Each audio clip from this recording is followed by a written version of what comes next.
प्रमाणों से यह सुनिश्चित हो चुका है कि उप्रेती ब्राह्मण न तो कुमाऊं क्षेत्र के मूल निवासी थे और न ही उस समय वे उप्रेती कहलाते थे। ये ब्राह्मण तत्कालीन राजाओं के आग्रह पर बाहर से आकर यहाँ बस गए थे तथा इनका उप्रेती नामकरण भी यहीं आकर हुआ था। यद्यपि इनके वास्तविक मूल निवास स्थानों के बारे में कई विद्वान एक मत हैं तो कई में मत भिन्नता भी है। इसलिए आज हम इस कड़ी में उप्रेती ब्राह्मणों के बारे में व्यक्त किए गए विभिन्न इतिहासकारों के कथनों का उल्लेख करेंगे। पहला, पंडित रुद्रदत्त पंत का कथन है कि कत्यूरी राजा के समय डोटी के चौकी गांव से शंभू शर्मा कनौजिया ब्राह्मण काली कुमाऊं आए। जहां पर ब्राह्मण रहते थे उस गांव का नाम उप्रेती उर्फ पेती था, इससे वे उप्रेती कहलाए। दूसरा, पंडित रामदत्त ज्योतिर्विद का मत है कि द्रविड़ देश के महाराष्ट्र ब्राह्मण शिव प्रसाद वाजपेयी कुमाऊं में मणकोटी राजाओं के समय उनके यहाँ आए। उनकी विद्वता के प्रतिरूप राजा ने उन्हें अपना वजीर बनाया और उपत्रेड़ा गांव जागीर में देकर विनयपूर्वक रोक लिया। इस प्रकार राजा के उप अर्थात समीप रहने के कारण इनके वंशज उप्रेती कहलाए।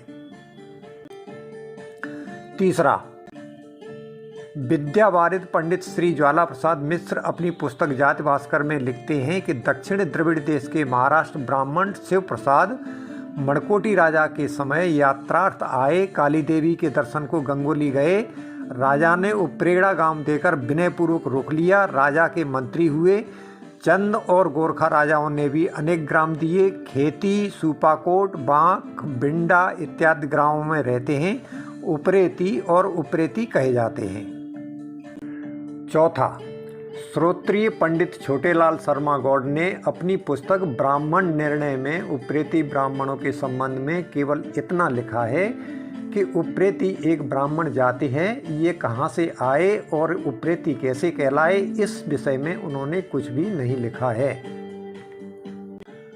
पांचवा, पंडित छोटेलाल शर्मा अपनी पुस्तक सप्तखंडी जाति निर्णय में लिखते हैं कि कन्नौज से शिव प्रसाद वाजपेयी मनकोटी के राज्य में आए थे। उस समय वहां चंद्रवंशियों का राज्य था। गंगोली के मणकोटी राजा ने उनको अपना उपरांग अर्थात मंत्री बनाया। उप्रेती शब्द उपरांग शब्द का अपभ्रंश है जो दो शब्दों के योग से बना है। उप धन रांग, जिसका अर्थ राजा के समीप होता है। राजा का मंत्री अर्थात मंत्री वंश के ब्राह्मण उप्रेती कहलाए। छठवां, पंडित छोटेलाल शर्मा इसी पुस्तक में लिखते हैं कि उप पुरोहित का अपभ्रंश भी उप्रेती हो सकता है। जैसे शुद्ध शब्द पुरोहित है, विशेषत्व अर्थ में उप भी लगा देते हैं, तब उप प्लस पुरोहित बराबर उप पुरोहित हुआ। यही उप पुरोहित शब्द विद्या के अभाव से बदलकर उप पुरोहित हुआ और उप पुरोहित से बदलकर उप पुरोहित हुआ।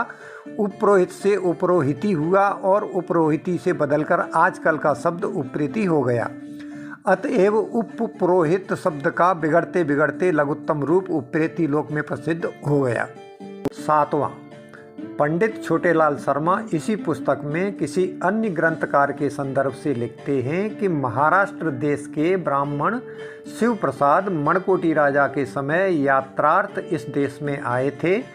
वे काली देवी के दर्शन के लिए गंगोली गए। राजा ने उन्हें उपरेड़ा ग्राम जागीर में देकर विनयपूर्वक रोक लिया। वे राजा के मंत्री हुए। इस आधार पर ऐसा भी निश्चय होता है कि उपरेड़ा ग्राम के सबब से यह उप्रेती कहलाए हों। आठवां, पंडित छोटेलाल शर्मा इसी पुस्तक में आगे लिखते हैं कि कन्नौज से शिव प्रसाद वाजपेयी मणकोटी राजाओं के समय आए थे। उन राजाओं ने उन्हें अपना उपरांग अर्थात मंत्री बनाया। उनके गांव का नाम भी उपरांग हुआ, जिसे आजकल उपराड़ा कहते हैं।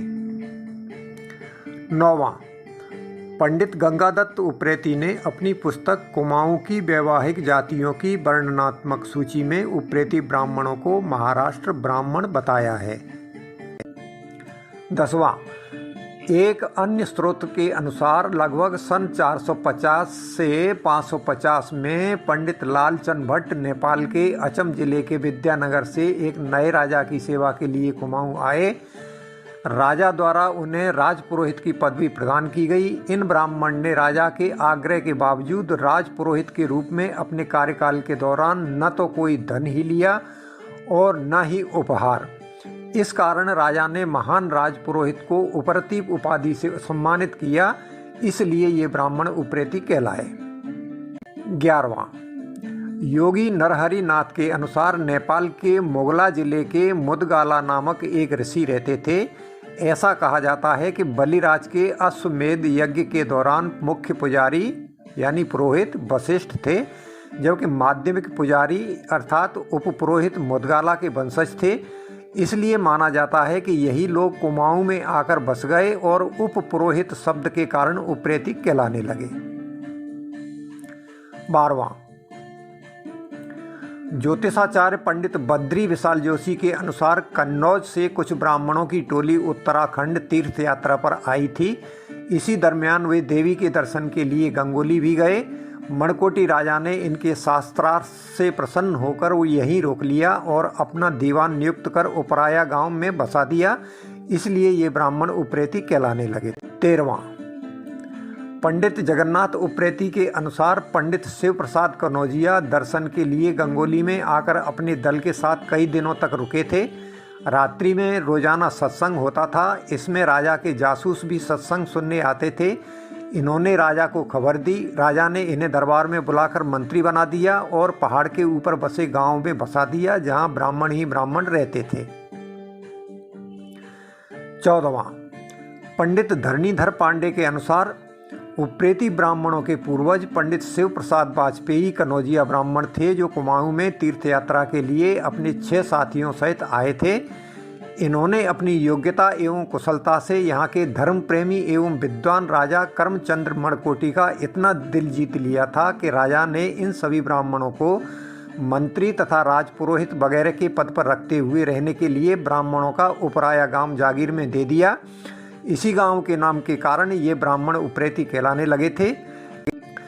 इन ब्राह्मणों में स्वामी भक्ति का ऐसा विशेष गुण था कि राजदरबार में ये 8 पीढ़ियों तक मंत्री, सेनाध्यक्ष एवं राजपुरोहित जैसे सभी उच्च पदों पर पदस्थ रहे थे। 15वां, एक अन्य स्रोत के अनुसार नेपाल से एक ब्राह्मण कुमाऊं आए थे। राजा द्वारा उन्हें राजपुरोहित की पदवी प्रदान की गई। इन ब्राह्मण ने राजा के आग्रह के बावजूद राजपुरोहित के रूप में अपने कार्यकाल के दौरान न तो कोई धन लिया और न ही उपहार। इससे प्रसन्न होकर राजा ने न केवल इन्हें उपरती परिष्कृत उप्रेती संबोधन दिया, बल्कि इनके सम्मान में उप्रेती नाम से अपने राज्य में सर्वोच्च उपाधि भी प्रारंभ की थी। 16वां, कुमाऊं में गंगोली के आसपास एक जनश्रुति है कि एक ब्राह्मण की मृत्यु हो जाने के कारण उसे शमशान घाट ले जाया गया। वहां उसके मृत शरीर में कोई प्रेत सवार हो गया था, इसलिए उसके वंशजों को उप्रेती कहा जाने लगा।